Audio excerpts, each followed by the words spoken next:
예, 여러분들 안녕하십니까? 네, 여러분들 안녕하십니까? 저 스카이 관세법인에서 그리고 지금 합격의 법학원에서 무역 영어, 무역 실무를 강의하고 있는 저 이용훈 관세사라고 합니다. 예, 반갑습니다.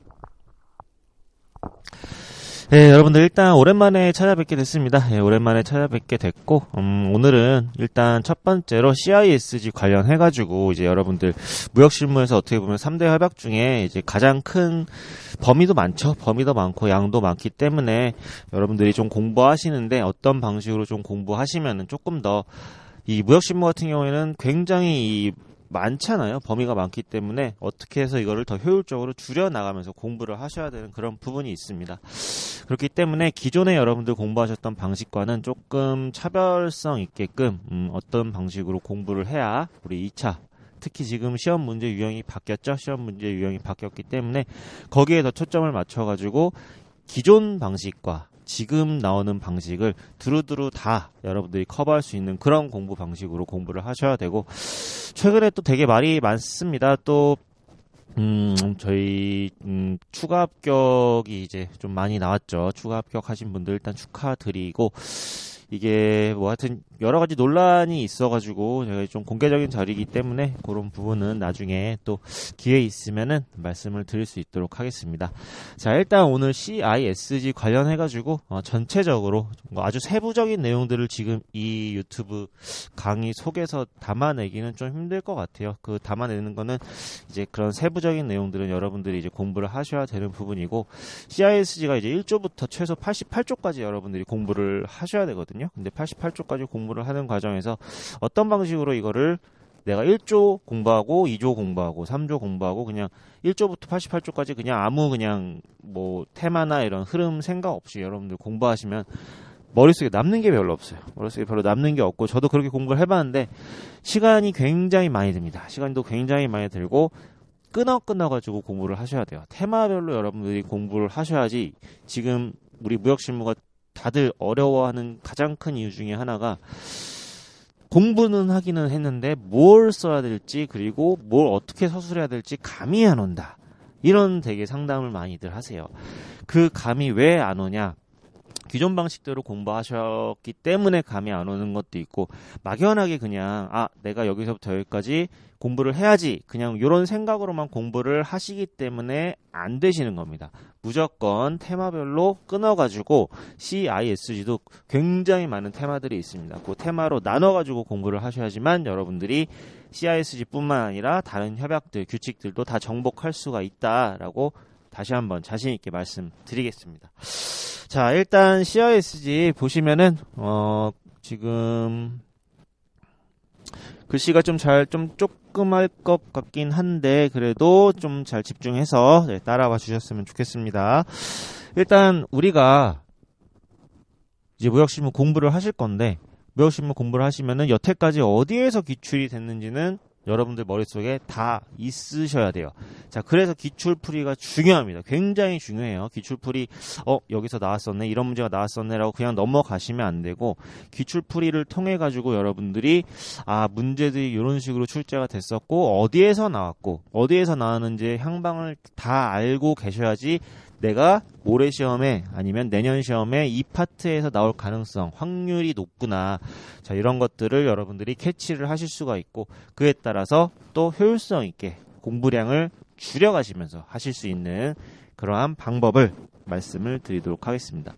자, 일단 우리 1편, 2편, 3편 이렇게 구분이 되어 있죠. 1편, 2편, 3편 구분이 되어 있고, 여태까지 어떻게 기출이 됐었는지를 제가 좀 설명을 드릴게요. 여기에서 기출이 됐고 여기에서 기출이 됐고, 기출이 어디에서 됐는지만 보셔도 어떻게 보면 여러분들이 굉장히 큰 성과를 얻어 가실 수 있으실 거예요. 오늘 요 첫 페이지에서 내용들만 여기에서 기출이 이렇게 됐었다라는 정도로만 여러분들이 알고 가셔도 많은 걸 획득했다라고 생각하시면 될 것 같아요.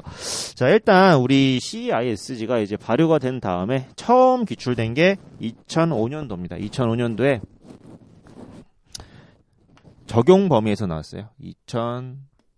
2005년도에 50점짜리로 적용 범위 당연하겠죠. 시험이 처음 CISG가 이제 도입이 된 다음에 적용 범위, 우리나라에서 이제 적용되는 범위랑 적용 배제되는 대상들, 요런 부분 해가지고 50점짜리로 출제가 됐었고, 자, 2장 총칙에서는 아직까지 출제가 안 됐어요. 2장 총칙이 좀 도덕책 같은 내용들이기 때문에 암기가 생각보다 그렇게 쉽지가 않아요. 예, 되게 막 아주 그냥 무슨 우리 초등학교, 중학교 때 도덕책을 읽어 내려가는 듯한 그런 이제 협약의 해석 원칙과 계약의 해석 원칙 이런 내용들이기 때문에 어떻게 보면은 아직까지 출제된 바는 없다. 물론 출제 가능성은 있지만 출제 그렇게 이 CISG에서 엄청나게 중요한 그런 포션을 차지한다라고는 볼 수 없을 것 같아요. 만약에 중요한 포션이었으면 최소한 한 번이라도 출제가 됐었을 텐데 출제되지 않았습니다. 그렇다고 다 버리시면 안 돼요. 출제 가능성이 있는 부분도 분명히 있기 때문에 그 부분도 말씀을 드릴게요.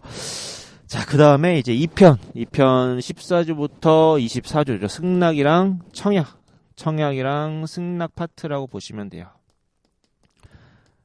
중요한 테마입니다. 중요한 테마고 이 청약과 승낙 부분도 여러분들이 14주부터 24주까지 물론 같이 공부를 하셔야 되고 그 중에서도 청약은 몇 조부터 몇 조까지인지 그리고 승낙은 또 몇 조부터 몇 조까지인지를 철저하게 구분해가지고 청약 테마는 이 파트, 승낙 테마는 요 파트 구분해가지고 테마별로 암기하시면 그 테마 안에서 어떻게 문제가 나오더라도 여러분들이 다 서술하실 수 있다라고 말씀드릴게요. 자, 일단 14조부터 24조까지 2001년도에 10점짜리 2001년도에 10점 분량으로 출제가 됐었고 또 2005년도에 10점 분량으로 또 출제가 됐었습니다. 아무래도 분량이 14조부터 24조까지 많지가 않기 때문에 청약 승낙 파트에서는 50점짜리로는 출제가 안 됐습니다. 자, 그리고 2011년이죠. 2011년도에도 10점짜리로 출제가 됐었고 한동안 시험 문제가 청약과 승낙 파트에서 안 나오다가 자 2020년도에 2020년도에 청약의 효력 소멸 사유라고 조항에서 나오진 않았어요. 협약에서 나오진 않았는데 이론적인 부분이 나왔죠. 이론적인 부분, 청약과 승낙과 관련된 이론적인 파트도 여러분들 별도로 공부를 하셔야 됩니다. 자, 그 다음에 이제 2021년도 작년이죠. 작년에 승낙 파트에서 10점짜리 분량으로 승낙 기산일 등등을 공부하는 그런 시험 문제가 나왔다. 자, 이거 여기까지만 분석을 했어도 자, 청약과 승낙 파트에서 2020년, 2021년 연달아 나왔어요. 자, 이걸로 뭘 유추할 수 있겠어요? 자, 물론 전년도에 나왔던 문제, 전전년도에 나왔던 문제가 또 나올 수 있어요. 연달아서 또 나올 수 있지만 여태까지 무역실무 기출문제 한 10년치를 분석을 해보면 최소한 작년에 나왔던 문제는 어지간하면 또 내지는 않아요. 뭐 나온다고 해도 우리가 할 말은 없어요. 뭐 작년에 냈던 문제를 올해 또 출제한다? 그렇다고 해서 우리가 왜 또 작년에 낸 거 왜 또 냈어요? 라고 이제 우리가 뭐 문제 제기를 할 수는 없죠. 하지만 확률이 떨어진다는 거죠. 2021년, 2020년 연달아 나왔으니까 올해 나올 확률은 상당히 낮았을 테고 내년에도 확률성으로 봤을 때 그렇게 높지는 않겠죠. 자, 그렇다면 청약과 승낙 파트는 원래 당연히 A급 문제들 저는 이제 문제 유형을 A급, B급, C급, D급 뭐 이런 식으로 나눠가지고 강의를 많이 해드리는데 원래 A급이었다면 지금은 한 C급 정도로 여러분들이 복습을 하실 때도 청약과 승낙 파트는 나온 지 좀 얼마 안 됐기 때문에 처음에는 당연히 다 공부하셔야 돼요. 다 A급 모든 문제 꼼꼼하게 다 공부하시되 시험을 이제 한 일주일 남았다. 막판에 한 5일 남았다. 이럴 때는 아무래도 확률적으로 출제 가능성이 높은 파트 위주로 공부를 하시는 게 맞다라고 말씀을 드리겠습니다. 자, 1장 총칙 올해 나왔습니다. 올해 본질적 계약 위반 2022년 30점 문제로 바뀌었죠. 30점짜리 분량으로 30점으로 출제가 됐다. 자, 본질적 계약 위반과 관련된 이제 여러 조항들, 뭐 49조, 64조 등등 해가지고 출제가 됐었고, 제가 A급으로 무조건 출제가 될 가능성이 높다라고 이제 말씀을 드렸던 그런 부분 중에 하나입니다. 네, 올해 나왔다라고 보시면 되고, 자, 그 다음에 어떻게 보면은 CISG라는 이 협약에서 제가 봤을 때 가장 중요한 건 여기에요, 여기. 매도인의 의무. 매수인의 의무. 무역 당사자들이 일단은 거래를 맺기 전에 그러니까 계약을 처음에 체결을 했어요. 매도인에게는 의무가 생기고 매수인에게도 상반되는 의무가 생기고 그 의무 관련된 내용들이 여기 1절과 2절. 자, 이 부분이 상당히 중요하다. 근데 아직 31조부터 34조까지 시험 문제가 기출된 적이 없습니다. 자, 중요한데 기출이 안 됐다. 언제든지 출제 가능합니다. 당장 내년에도 출제 가능하고 후년에도 출제 가능하고 이런 식으로 분석을 해나가시는 거예요. 자, 일단 그리고 2절 같은 경우에는 이제 물적 적합성이라고 해가지고 매도인의 의무 파트에 좀 연결성이 있는 내용이기는 해요. 자, 여기는 그래도 몇 번 출제가 됐습니다. 자, 2007년도에 나왔었죠. 2007년도에 50점 분량으로 한번 출제가 됐었고 물적 적합성 관련된 법적 적합성 관련된 문제가 출제가 됐고 2019년도에 10점 분량으로 물적 적합성 파트에서 출제가 됐습니다. 자, 2절 지금 나온 지 그래도 좀 지났어요. 2019년도. 하지만 뭐 굳이 따지자면은 1절 출제 가능성이 더 높겠죠. 왜 그럴까요? 중요한데 아직 안 나왔다. 중요한데 안 나왔으면 무조건 A급이다. A급 문제로 여러분들이 공부를 하셔야 된다라고 보시면 될 것 같습니다. 자, 3절. 2장 3절과 3장 3절은 거울과 같아요. 매도인의 계약 위반에 따른 구제권. 자, 여기서도 출제가 은근히 많이 됐거든요. 자, 이거랑 여기 2장 3절, 3장 3절. 자, 그리고 공통규정. 공통규정의 2절. 여기에다가 공통규정 5장의 2절. 세 개를 합쳐서 2009년도에 50점짜리로 출제가 됐습니다. 자, 그리고 3절, 2장 3절과 3장 3절 두 개를 합쳐서 또 언제냐? 2009년도 그리고 요 두 개만 해가지고 2017년도에 40점 분량으로 출제가 됐습니다. 자, 2장 3절, 3장 3절 분량이 많아요.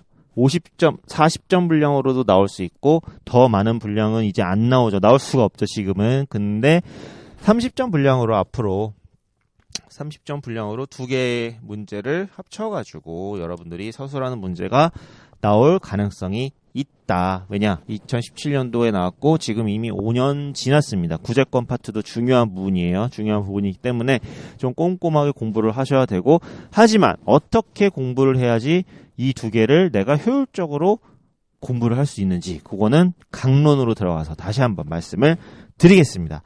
자, 그 다음에 위험 이전. 자, 위험 이전도 대금 지급과 인도 수령 파트에서는 그래도 2008년도에 여기 시험 문제가 나온 적이 있어요. 2008년도에 10점짜리로 한번 출제가 됐었다. 마찬가지로 중요한 파트예요. 중요한 파트고 여기 2장 1절과 3장 1절, 2절을 묶어가지고 충분히 30점짜리 문제 출제 가능하니까 자, 이 부분도 여러분들이 꼼꼼하게 공부를 하셔야 되는 파트다라고 다시 한번 강조를 드릴게요. 매도인의 의무, 매수인의 의무 엄청나게 중요한 부분이다. 테마다. 지금 말씀드리는 요 하나하나들이 다 테마예요. 테마별 공부. 자, 사정. 위험의 이전. 자, 2000년도에 10점짜리로 나왔어요. 2000년도에 10점. 그리고 2010년도에 또 10점. 2010년도에 10점. 자, 그리고 2015년도에 인코텀즈랑 비교해서 25점 분량으로 CISG에서의 위험이정과 인코텀즈의 위험이정 각각의 개념에 대해 서술하고 양자를 비교하시오라는 25점 분량으로 시험 문제 나왔다. 마찬가지로 안 나온 지 오래됐습니다. 출제 가능성 아주 높다. 위험이전 꼼꼼하게 공부하셔야 되고 더불어 인코텀즈랑 같이 묶어서 나올 수도 있다. 인코텀즈랑 비교도 하셔야 된다라고 말씀을 드리겠습니다. 자, 그 다음에 이제 5절 공통규정이죠. 5절은 공통규정인데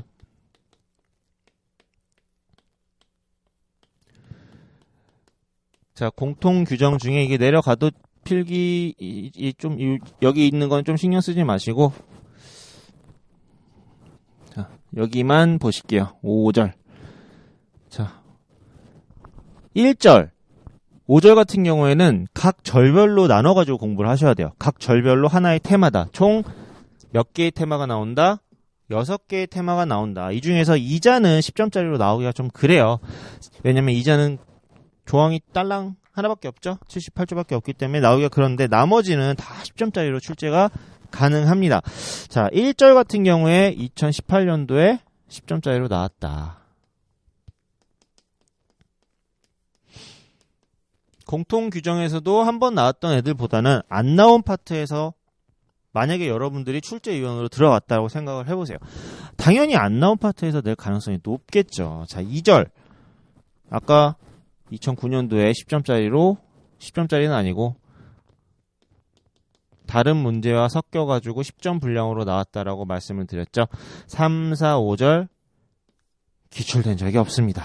자, 굳이 따지자면 4절, 5절, 6절 중에서 특히 이 중에서도 5절이나 4절 충분히 시험 문제로 요거 두 개만 해서도 20점짜리 분량으로 충분히 낼 수 있어요. 아직까지 기출된 적 없고 아직 기출이 안 됐으면서 CISG에서 좀 지엽적인 파트에서 만약에 시험 문제를 출제를 하겠다 싶으면은 이런 공통규정에서 출제를 하겠죠. 저 같으면 냅니다. 그렇기 때문에 각 절별로 여러분들이 테마별로 나눠가지고 1절은 1절대로, 2절은 2절대로, 3절은 3절대로, 4절은 4절대로, 5절은 5절대로, 6절은 6절대로 공부를 하셔야지만 된다라고 다시 한번 말씀을 드리겠습니다.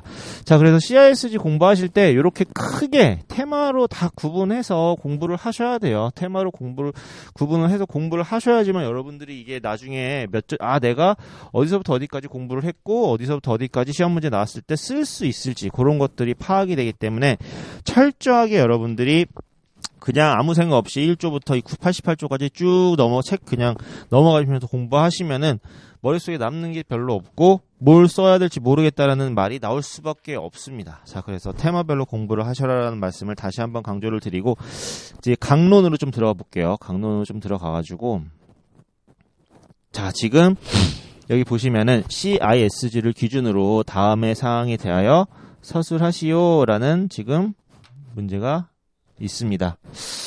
자, 잠시만요. 이게 지금 됐다. 예. 자, 지금 여기 보시면은 총 4개의 테마로 제가 묶었어요. 자, 이게 바로 여러분들이 예를 들어가지고 1조부터 6조까지 하나의 테마를 묶어서 공부를 하시는 거예요. CISG의 적용 요건 및 적용 배제. CISG의 적용 요건과 적용 배제 사항은 1조부터 6조까지로 묶어가지고 시험 문제가 출제가 될 수 있구나. 10점짜리가 됐든 20점짜리가 됐든 여러분들이 충분히 그 테마에 맞춰가지고 공부를 하셔야 된다. 같이 공부하셔야 돼요.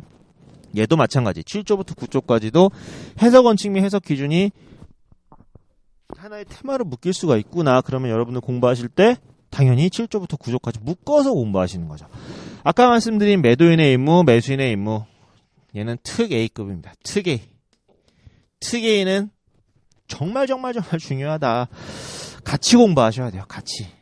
하나의 테마로 같이 공부를 하셔야 되고 자, 이 매도인의 의무와 매수인의 의무도 여러분들이 특히 이 매도인 의무, 매수인 의무는 좀 각각의 의무에 대해서 도식화를 좀 할 필요가 있어요. 즉 구조화, 각 조항을 구조화시켜가지고 여기서부터 여기까지가 이러한 연관성이 있다라는 걸 파악을 하셔야 됩니다. 자, 그래서 제가 매도인의 의무랑 매수인의 의무가 워낙 중요한 파트다 보니까 이 파트에 대해서 매도인의 의무가 어떠한 조항들과 어떤 식으로 되어 있는지에 대한 좀 도식화를 좀 해드릴게요. 자, 옆에서 필기를 해드릴 수 있도록 하겠습니다. 매도인의 의무.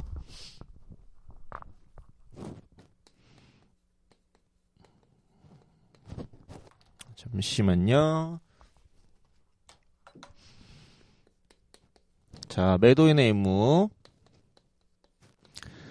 일단 30조에서 선언 규정을 하고 있습니다. 자, 매도인은 물품을 인도해야 되고 서류를 교부해야 되고 소유권을 이전하여야 한다. 물품 교부. 매도인 의무 관련된 물품 인도, 서류 교부, 소유권 이전. 매도인의 의무 파트에서 시험 문제 나오면 무조건 써주셔야 되는 가장 중요한 문구 중에 하나다라고 보시면 되고, 자, 물품 인도 의무 3개가 나왔죠. 물품 인도 의무. 어떤 조항들이 연결성이 있느냐. 인도 장소 31조. 자, 요 지금 그려드리는 요 구조를 머릿속에 그냥 확 암기를 해버리시고 여러분들이 직접 또 그려도 한번 보세요. 자, 인도 시기 33조가 먼저 나와요. 자, 그리고 부수적인 임무, 부수 임무 32조에서 서술을 설명을 해주고 있습니다. 자, 그 다음에 서류 교부 임무. 물품 인도 우리 봤잖아요. 두 번째로는 서류 교부 임무. 자, 서류 교부 임무 몇 조예요? 34조죠, 34조. 자, 그 다음에 이제 소유권 이전 의무가 있는데, 소유권 이전 의무. 자, 얘는 CISG에서 다루지는 않죠. CISG에서는 소유권을 이전하여야 한다라고 명시적으로 규정만 할 뿐 각국 개별법에 따른다 라고 아마 알고 계실 거예요. 소유권 같은 경우에는 각국마다 법이 다 틀리기 때문에 그렇게 이해하시면 될 것 같고, 마지막으로 적합성 의무가 있어요. 적합성 의무. 물적 적합성, 권리 적합성 두 가지가 있고, 이쪽으로 올려가지고, 자, 물적 적합성 35조에서 규정을 해주고 있죠. 자, 물적 적합성으로 수량 적합성, 품질 적합성, 그리고 포장 적합성을 규정을 하고 있습니다. 자, 이거랑 관련된 이제 보충 규정이 여러 개 조항들이 나와요. 36조 적합성의 결정 시기.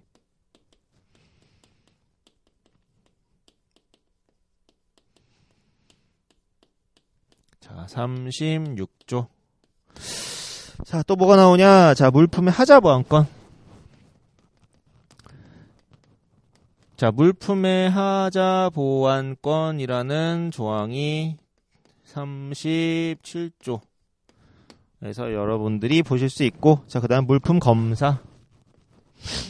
자, 물품을 검사하는 거는 38조에서 규정을 하고 있는데, 자, 얘는 어떻게 보면 매수인의 의무예요. 매수인의 의무이지만 맥락상 매도인 의무 파트에다가 흐름상 넣어놓은 조항이다. 그렇게 이해하시면 되고, 자, 그 다음에 이제 물품 부적합 통지. 물품 부적합 통지 39조 41조 44조 40조 44조. 자, 요렇게 매도인의 의무 파트에 대해서 전체적으로 여러분들이 머릿속에 물품 인도 의무가 이렇게 되어 있고, 서류 교부 의무가 이렇게 되어 있고, 소유권 이전 의무 있고, 물적 적합성과, 자, 두 번째로는 법적 적합성. 두 개로 구분을 할 수밖에 없죠. 물적 적합성, 법적 적합성. 자, 법적 적합성이 41조, 42조. 자, 그 다음에 이거에 관련된 보충 규정이 권리의 부적합 통지.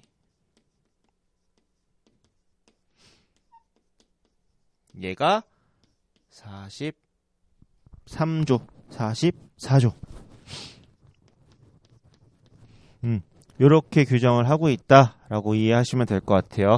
자, 매도인의 의무 파트의 큰 개괄입니다. 큰 개괄이고 30조부터 큰 틀에서는 44조까지 같이 공부하셔야 되고 강론으로 들어가서 물품 인도 의무와 관련된 건 31조, 32조, 33조 같이 공부하셔야 되고 서류교부 의무도 보통 같이 나와요. 그 다음에 적합성 의무는 물적 적합성이냐 법적 적합성이냐에 따라서 35조부터 36, 37, 38, 39, 40, 44 같이 공부하셔야 되고 법적 적합성이냐 41, 42, 43, 44조 같이 공부하셔야 된다. 묶어서 공부하셔야 된다라고 말씀을 드리겠습니다. 요런 식으로 테마별로 공부를 해야지만 여러분들이 나중에 머릿속에 어떻게 문제를 이렇게 낸다 하더라도 다 이해하실 수가 있다라고 보시면 될 것 같아요. 자, 이제 매도인의 의무 보셨으니까 매수인의 의무도 한번 보실게요. 매수인의 의무도 마찬가지예요. 매수인의 의무도 이렇게 여러분들이 도식화 하셔가지고 공부를 하셔야 된다. 안 그러면 까먹는다. 매수인 의무. 자, 보시겠습니다. 자, 매수인의 의무 같은 경우에는 매도인의 의무보다는 조금 간단하기는 해요. 매도인의 의무가 아무래도 조금 더 이제 좀 복잡한 부분이 없잖아 있고 그 매수인의 의무는 얘보다는 조금 간단하다. 자, 53조에서 선언 규정하고 있어요. 마찬가지로 53조에서 뭐라고 규정을 하고 있죠? 자, 대금 지급, 인도 수령. 가장 큰 두 가지 의무죠. 인도 수령은 인도를 적극적으로 수령해라라는 그런 의미를 좀 내포하고 있습니다. 자, 대금 지급 의무 크게 두 개로 나눠진다. 대금 지급 의무 뭐가 있을까요? 대금 지급을 위한 조치가 나오죠. 대금 지급을 위한 조치. 얘가 54조. 자, 여러분들 요 조항 구조화 시켜드리는 거 여러분들이 직접 복습하실 때 혼자 그려보세요. 자, 그 다음에 대금 미확정 계약. 대금 미확정 계약. 55조. 자, 그 다음에 이제 순증량에 의한 대금의 결정. 순증량에 의한 대금의 결정 56조. 그 다음에 이제 대금 지급 장소 57조. 옛날에 기출된 거는 요 57조랑 대금 지급 시기. 대금 지급 시기 해서 요 58조, 59조. 요거 쓰는 게 이제 시험 문제 나왔었고 대금 지급 의무는 크게 이렇게 5개로 구조화 시켜서 여러분들이 공부를 하셔야 된다. 그 다음에 이제 인도 수령 의무죠. 인도 수령 의무. 인도 수령 의무. 자, 몇 조인지 기억나시는 분? 60조. 자, 그리고 여기까지가 어떻게 보면은 매수인의 의무 거의 전반적인 내용이다. 그런데 그럼에도 불구하고 매도인의 그 흐름상 매수인의 의무임에도 불구하고 매도인의 의무 파트에 들어가 있던 애들이 있었어요. 자, 아까 전에 설명드렸었는데 물품 검사 의무.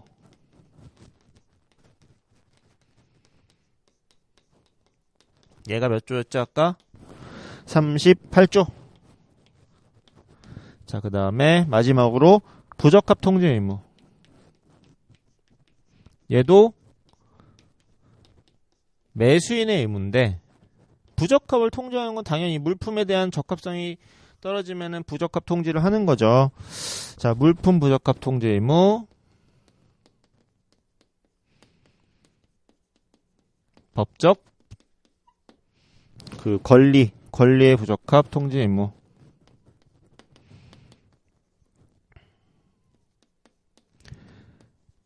매도인 의무 파트 쪽에 들어가 있지만 흐름상 거기에 넣어놓은 것 뿐이고 실질적으로는 매수인의 의무다. 39, 42, 39, 40, 44.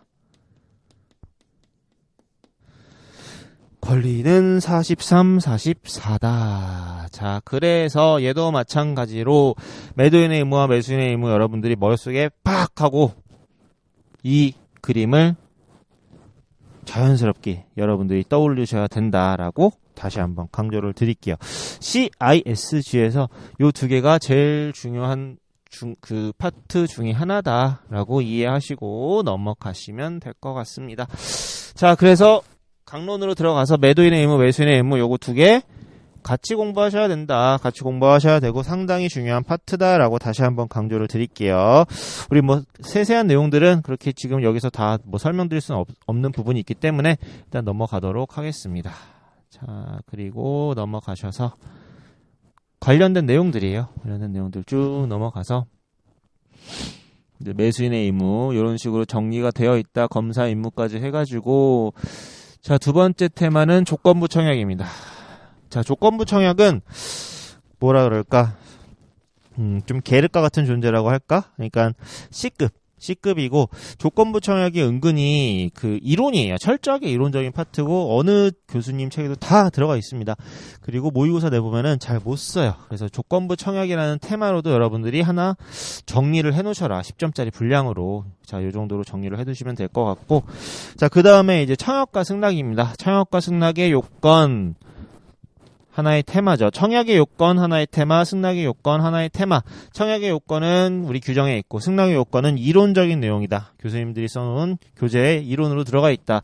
자, 이게 이제 2019년도에 시험 나왔었죠. 10점짜리로. 2020년도에 이제 시험에 나왔었고. 자, 여기에서 좀 중요한 파트는 변경된 승낙의 효력, 그리고 지연 승낙의 효력. 물론 승낙에서 나왔어요. 나와가지고 근데 이쪽에서는 안 나오고 이제 승낙 기산일 파트에서 나왔죠. 하지만 여기가 더 중요해요. 여기가 더 중요하기 때문에 만약에 청약과 승낙에서 이제 최근에 나와서 확률적으로 시험 문제 출제가 그렇게 높아 보이지는 않아요. 높아 보이지는 않지만 나온다면은 요런 쪽에서 좀 시험 문제가 나올 확률이 있다. 특히 변경된 부가조건부 승낙의 효력 같은 경우에는 사례 문제, 지연된 승낙도 마찬가지고 얘는 사례 문제로 나올 수 있어요. 자, 어떠한 사례를 주면서 이게 실질적 변경인지 아닌지에 대해서 내가 판단을 내리는 그런 좋은 문제가 만약에 나온다면 자, 첫 번째 사례 언급, 사례 문제에 대한 서술 방식, 두 번째 규정, 세 번째 사례 판단. 어렵지 않습니다. 사례 문제는 목차 이렇게 잡으시면 끝이에요. 아, 이러이러한 사례가 있다. 문제에서 이제 언급한 거를 문제 제기를 하는 거고. 관련 규정 쓰는 거죠. 관련 규정. 관련된 규정. 만약에 변경된 부가조건부 승낙이다. 그러면은 CISG 19조 쓰면 되는 거고. 지연 승낙이다. 그럼 21조 쓰면 되는 거고. 그래서 그거에 따라서 사례 판단 여러분들이 이러이러하기 때문에 이 사례에서는 승낙으로서 뭐 효력이 있다 없다 이런 식으로 이제 판단 내리는 그런 문제가 좋은 문제라고 저는 생각이 드는데 최근에는 좀 잘 나오지 않습니다. 안타깝긴 하지만 자, 그렇게 보고 또 넘어가도록 하겠습니다. 이것도 테마별로 정리를 해두은 거니까 이런 부분은 여러분들이 자료로 다 나눠드릴 거니까 이 부분은 여러분들이 그냥 복습하시면서 한번 이런 식으로 테마가 될 수 있구나라고 보시면 될 것 같아요. 자, 그 다음 테마. CISG에 규정된 매도인의 하자 보완권에 대하여 설명하시오. 자, 매도인의 하자 보완권 CISG에서는 총 세 파트가 나와요. 총 3개의 조항이 나오고, 자, 첫 번째로 매도인의 의무를 물어봤으니까, 자, 마찬가지로 30조 쓰는 거죠. 30조. 매도인의 하자 보완권 의무도 관련이 있으니까 30조를 의의에다 써주신 거고, 써놓은 거고. 자, 여기 보시면 서류 하자 보완권이 있고, 인도기 일천 물품 하자 보완권이 있어요. 자, 물품이냐 서류냐만 틀리고 다 똑같아요. 즉 1번 목차, 2번 목차, 34조랑 37조는 같이 공부하셔라. 같이 하나의 테마로 공부하셔라. 하자보안식이 여기 서류죠. 여기는 물품인도 서류교부.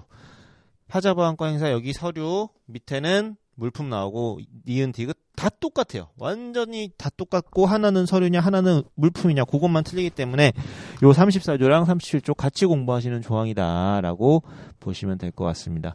자, 요 48조만 좀 따로 떼어서 공부하시면 돼요. 얘도 뭐 크게 틀리진 않는데 어쨌든 인도기로 하자보안권은 약간 틀려요. 인도기 전이냐 후냐, 물론 물품에 대한 인도기 전과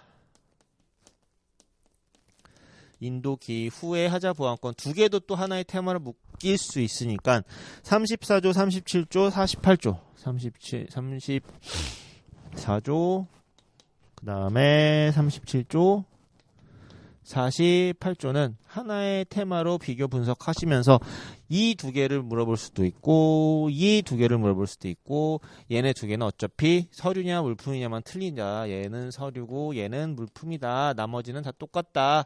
얘네 둘은 인도기 전이냐 후냐 그러한 차이가 있고 약간 세부적으로 규정이 틀리다. 이렇게 이해하시면서 하나의 테마로 요 세 개 조항을 또 공부를 하셔야 된다 말씀을 드리겠습니다. 자, 그 다음에 이제 또 25조. 자, 본질적 계약 위반의 정의와 효과에 대해 설명하시오. 올해 기출문제였죠. 올해 기출문제였고 제가 A급이라고 엄청나게 강조를 했던 문제입니다. 자, 그리고 뭐 올해 나왔기 때문에 이것도 많이 설명을 드렸는데 자, 효과 보시면 넘어갈게요. 자, 효과 보시면 여기 계약 해제권이 나와요. 계약 해제권이 나오고 대체품 이도 청구권이 나오고 분할 부분에 계약 해제해가지고 여러 개 조항들이 나오는데 자 만약에 본질적 계약 위반의 효과를 쓰는 문제인데 이번에 30점짜리로 나왔고 30점 중에 12점 분량으로 나왔어요. 자 12점 분량으로 나오면 자 물어볼 수 있어요. 12점 분량이면 전 조항을 다 써줘야 되나요? 예를 들어서 49조 다 써줘야 되나요? 64조 다 써줘야 되나요? 예, 다 쓰셔야 됩니다. 49조 쫙 쓰시고 64조 쫙 쓰셔야 돼요. 이게 만약에 효과가 12점이 아니라 6점이었어요. 6점 분량이 이게 늘려 쓰고 줄여 쓰기 잘 하셔야 된다라는 말씀을 드리고 싶은 건데 6점 분량이었으면 49조, 64조, 51조, 72조 이거 다 못 쓰죠. 근데 시간이 되면 저 같으면 쓰겠어요. 시간이 되면 쓰는데 시간이 만약에 부족하다. 6점 분량이다. 요약된 내용으로 쓰시면 돼요. 여기는 지금 요약해놨거든요. 요약된 내용으로 쓰시면 되고 10점이 넘어간다. 그러면 그리고 특히 요즘 시험 문제 유형이 시간이 그렇게 오래 안 걸려요.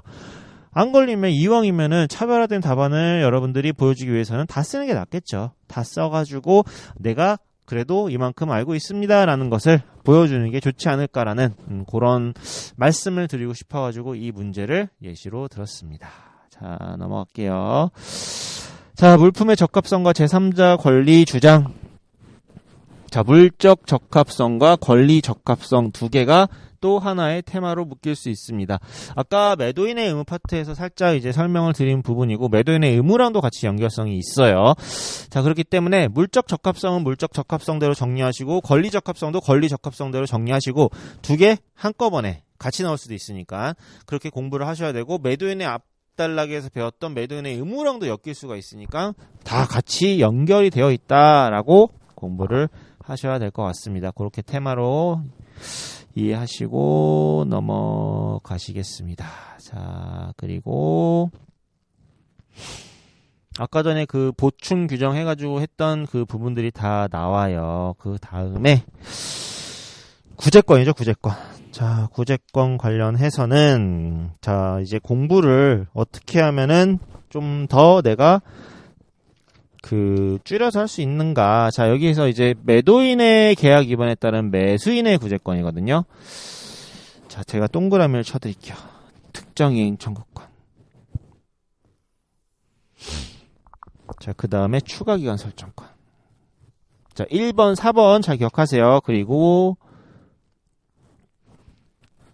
1번, 4번이랑 계약해지권. 5번이랑 8번. 손해배상 청구권. 1번 특정이행 청구권, 2번 추가기간 설정권, 3번 계약 해제권, 4번 손해배상 청구권. 지금 요 네 가지를 말씀을 드렸죠. 자, 그리고 우리 반대를 볼게요. 반대.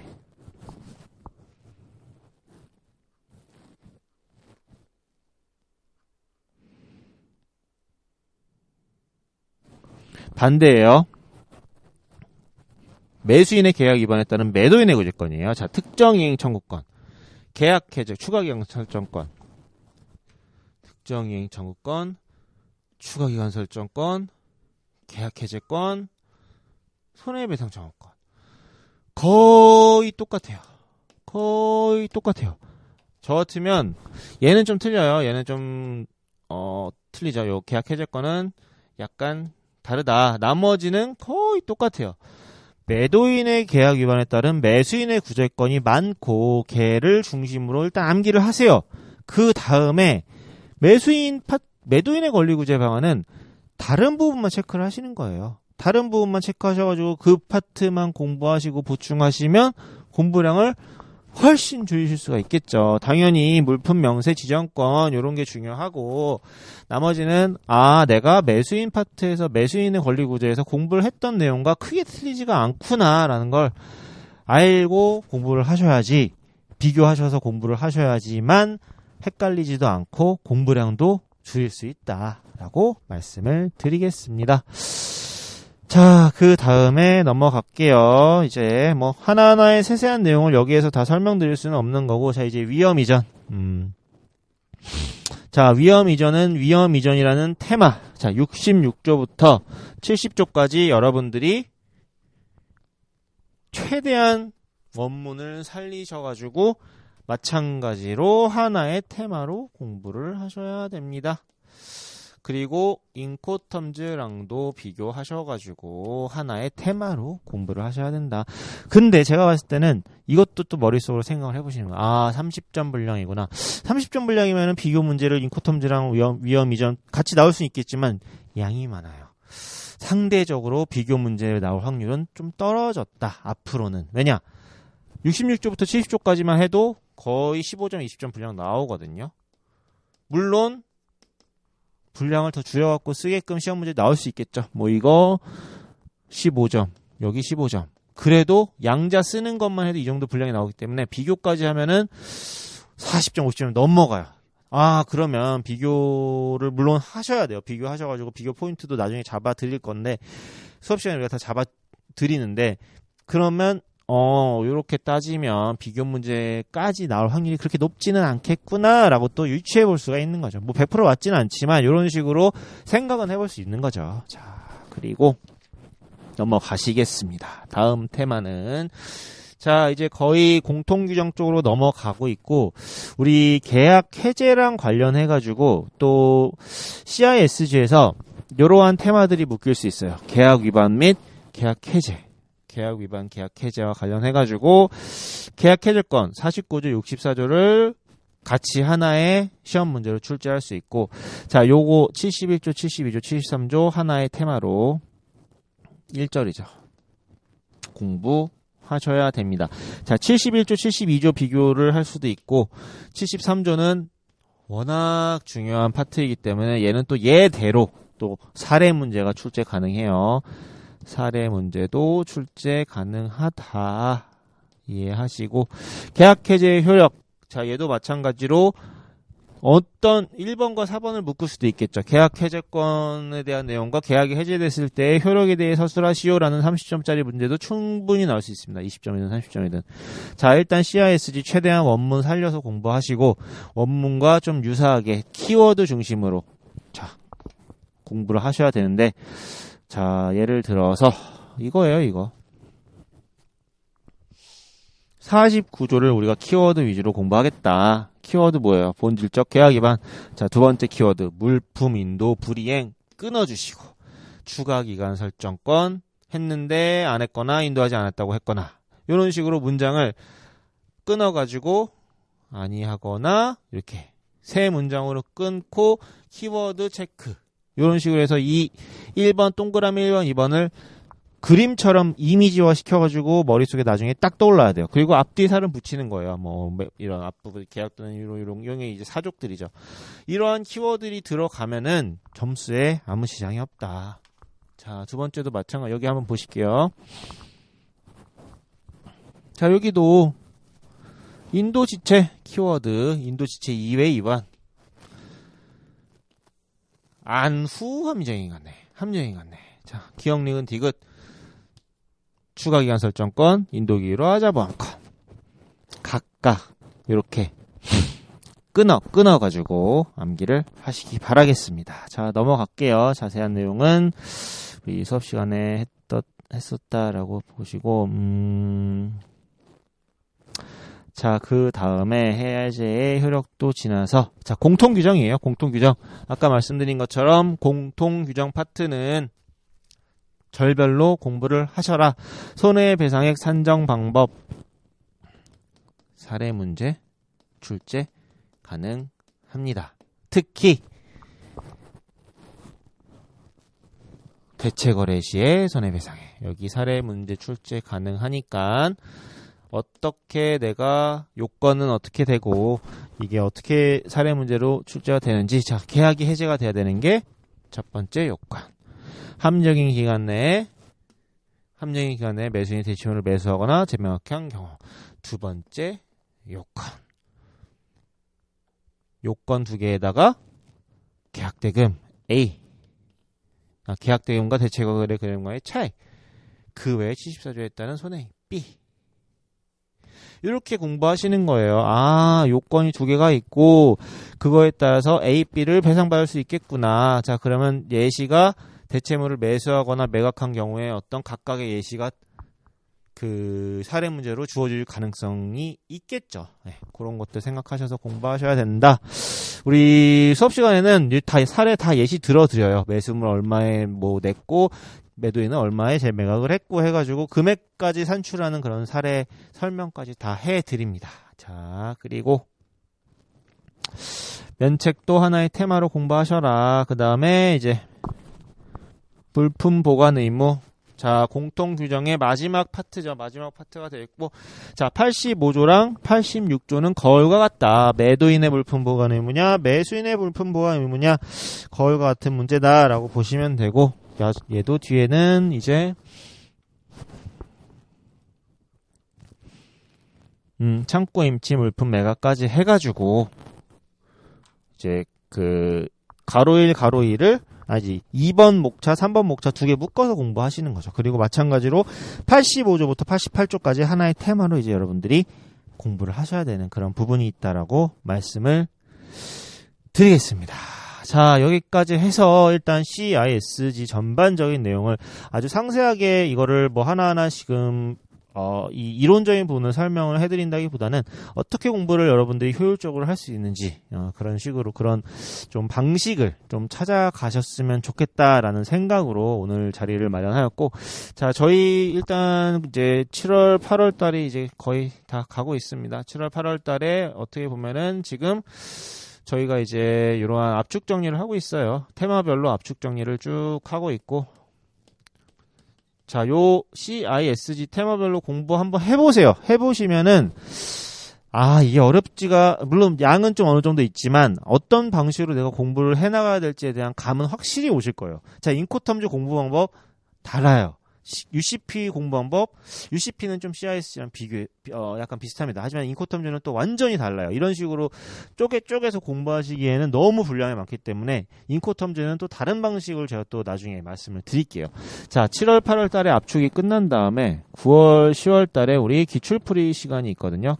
기출풀이만 하는 게 아니라 기출풀이를 하고 요점 정리도 같이 합니다. 요점 정리. 자, 그리고 무역실무 같은 경우에는 유형이 크게 두 가지로 나눠져요. 서술형, 논술형. 즉 옛날 방식이죠. 옛날 방식인데 우리가 다 버릴 수는 없어요. 다 버릴 수는 없고 그렇다고 다 취할 수도 없어요. 꼭 필요한 애들, 꼭 필요한 서술형, 논술형 관련된 그런 기출 문제들이 있습니다. 여러분들이 알고 그래도 시험장에 들어가셔야 되는 그런 좀 어려운 문제들이 어렵지만 여러분들이 이런 식으로 사고할 수 있는 그런 약간 지금 단답형 시험 문제의 틀과는 약간 다른 방식으로 옛날에 문제가 이렇게 나온 적이 있고 그런 문제들은 이런 식으로 접근을 해야 되는구나라는 것을 좀 파악하실 수 있는 그러한 시간을 가질 거예요. 자, 그리고 단답형 암기형은 마찬가지로 테마별로 쪼개서 암기를 하셔야 되는 거죠. 암기를 하셔야 되는 거고, 그리고 마찬가지로 그 두 개를 여러분들이 다 같이 공부를 하셔야 됩니다. 같이 해 나가셔야 돼요. 왜냐면은 시험 문제가 지금 이렇게 좀 많이 나오고 있지만 이런 문제가 안 나오려는 보장은 없어요. 안 나오려는 보장이 없다 해서 그렇다고 잔뜩 공부하느냐? 아닙니다.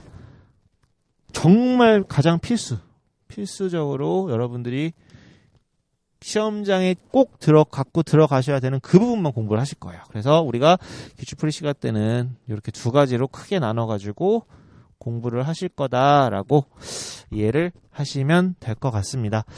자, 그러면은 일단 오늘은 CISG 관련해가지고 여기서 맞추는 걸로 하고, 혹시 뭐 질문사항 있으시면 질문 부탁드릴게요. 잠깐 Q&A 시간 좀 가질 수 있도록 하겠습니다.